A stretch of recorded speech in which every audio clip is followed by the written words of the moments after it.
Muy buenos días, sean todos ustedes bienvenidos a este live que hago con mucho amor para todos ustedes, trayendo temas financieros que pueden ayudarte a mejorar en tus finanzas. Esta lectura en vivo que estamos haciendo juntos del libro de Napoleón Hill. Piense y hágase rico. Entonces, vamos actualmente en el capítulo 13, en el 12º paso para la riqueza. Y han pasado cosas muy interesantes, ¿no? Ya Napoleón nos ha dicho esta parte del deseo, la fe, la persistencia, cómo podemos nosotros manejar nuestras emociones de forma positiva para que influyan y nos lleven a alcanzar nuestras metas, ¿no? ¿Qué emociones debemos intentar descartar y hacia qué emociones debemos de dirigirnos? Es lo padre que nos está diciendo Napoleón Hill aquí. Y el día de hoy estamos llegando a este capítulo 13 del cerebro. Ayer tuvimos un capítulo 12, cortito, pero muy, muy padre, ¿no? Voy a iniciar con una frase con la que terminé el día de ayer, porque está aquí en el libro y me parece muy padre. Y vamos a dar después de eso continuación al capítulo 13. Cualquiera puede desear riquezas, y la mayoría de la gente las desea, pero solo unos pocos saben que los únicos medios fiables de acumular riqueza son mediante un plan definido, además de un ardiente deseo de alcanzar la riqueza. Iniciamos con este capítulo 13, el cerebro.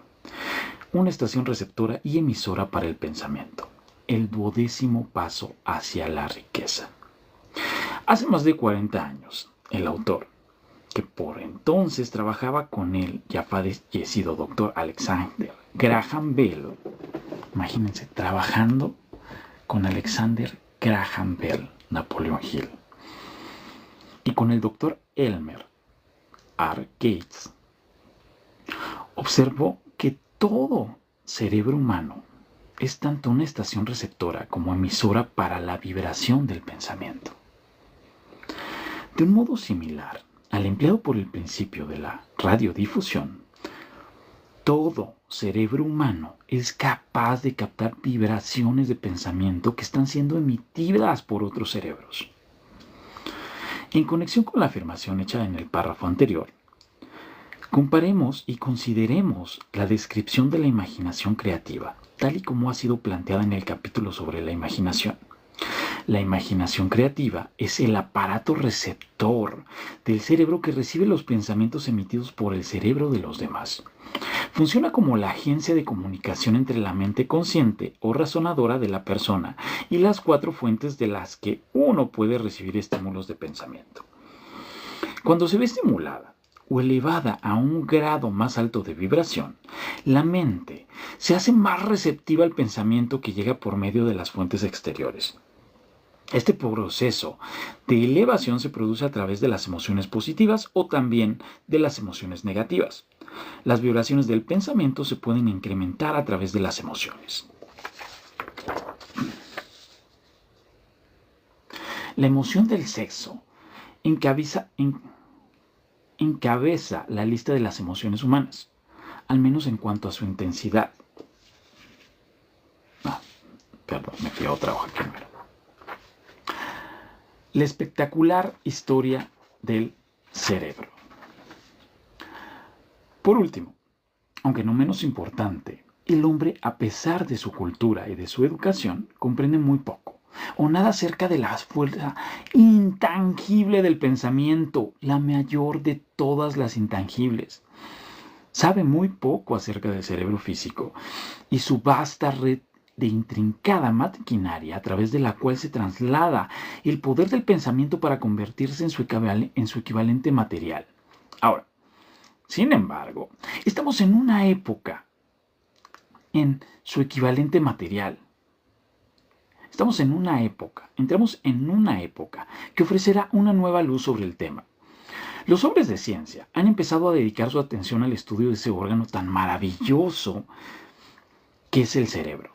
Y aunque todavía se encuentran en la fase de jardín de infancia de sus estudios, han descubierto ya conocimientos suficientes como para saber que el panel central del cerebro humano, el número de líneas que las células cerebrales conectan entre sí, es igual a una unidad seguida por 15 millones de ceros. Imagínense el cerebro con un número de conexiones igual a 15 millones de ceros. O sea, si nos imaginamos 1 millón, ya es algo muy grande, pero 15 millones de ceros es enorme.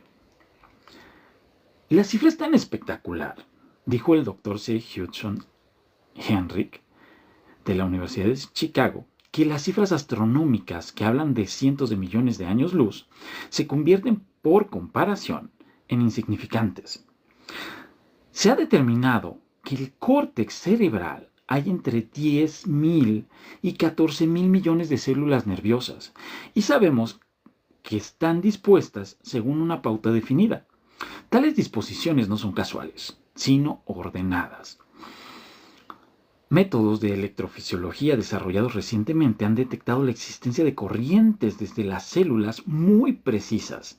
También fibras con microelectrodos amplificados con tubos de radio han registrado diferencias de potencial de 1/1000ª de voltio. Es inconcebible que una red de maquinaria tan intrincada exista con el exclusivo propósito de transmitir las funciones físicas correspondientes al crecimiento y mantenimiento del cuerpo. ¿Acaso no parece probable que ese mismo sistema, que da miles de millones de células cerebrales,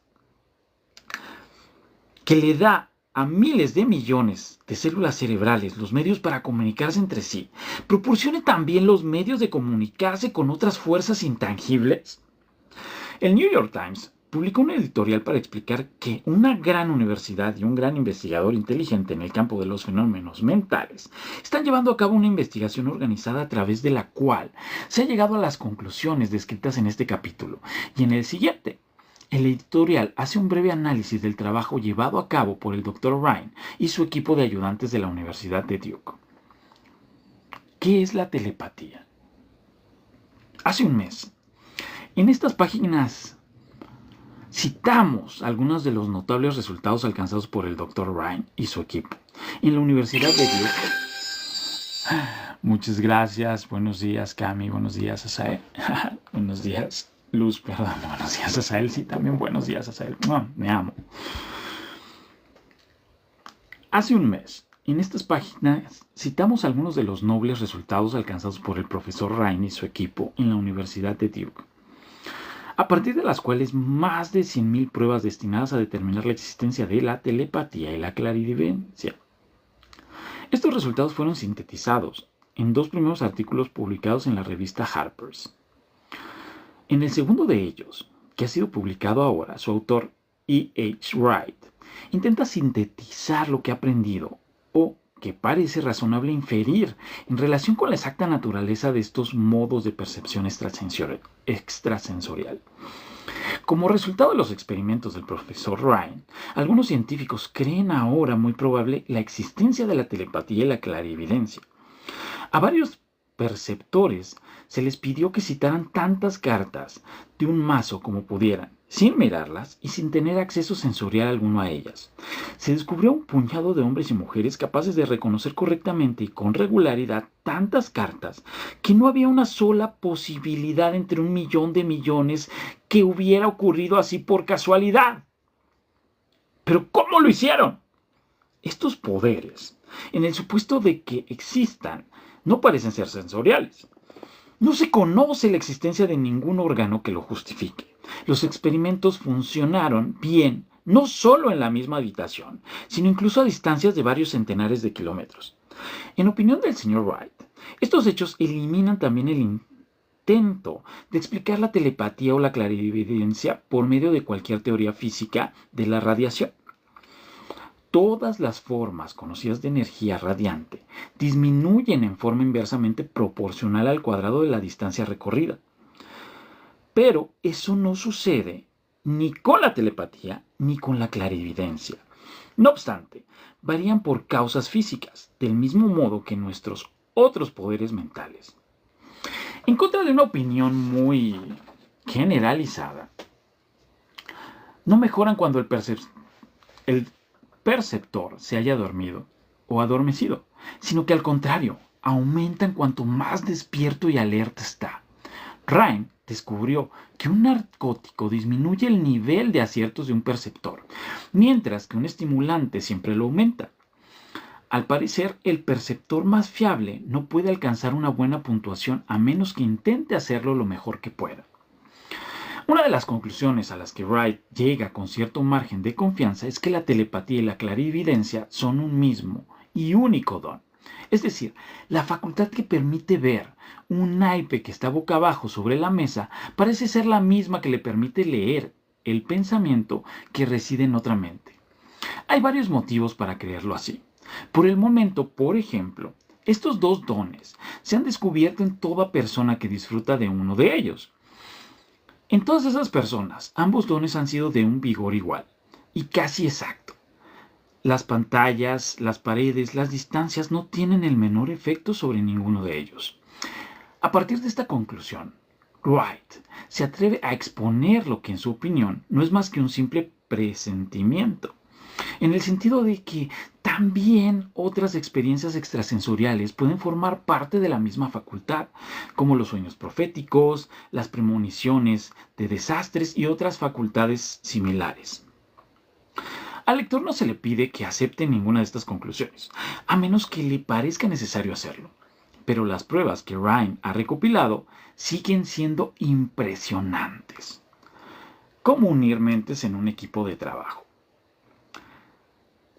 En vista del anuncio del Dr. Ryan en relación con las condiciones bajo las que la mente responde con respecto a lo que se denomina modos de percepción extrasensorial, tengo ahora el privilegio de añadir a su testimonio la afirmación de que yo mismo y mi grupo hemos descubierto lo que creemos son las condiciones ideales bajo las que es posible estimular a la mente para que, de una forma práctica, se pueda hacer funcionar el sexto sentido descrito en el capítulo siguiente.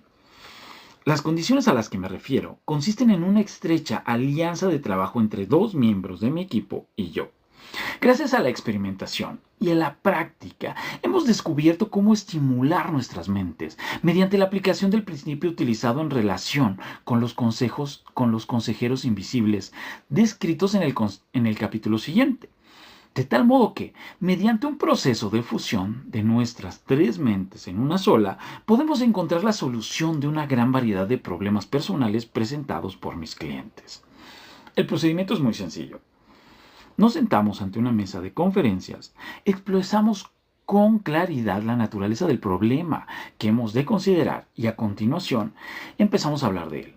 Cada uno de nosotros contribuye con aquello que se le ocurre. Lo más extraño de este método de estimulación mental es que se sitúa a cada uno de los participantes en comunicación con fuentes de conocimiento desconocidas claramente situadas al margen de nuestra propia experiencia. Si usted comprende el principio descrito en el capítulo sobre el Mastermind, reconocerá sin lugar a dudas el procedimiento de mesa redonda descrito aquí como una aplicación práctica del Mastermind. Este método de estimulación mental, a través de una discusión armoniosa de temas concretos efectuada entre tres personas, ilustra el empleo más sencillo y práctico de lo que es el Mastermind. Al adoptar y seguir un plan similar, cualquier estudiante de esta filosofía puede entrar en posesión de la famosa fórmula de Carnegie, brevemente descrita en la introducción.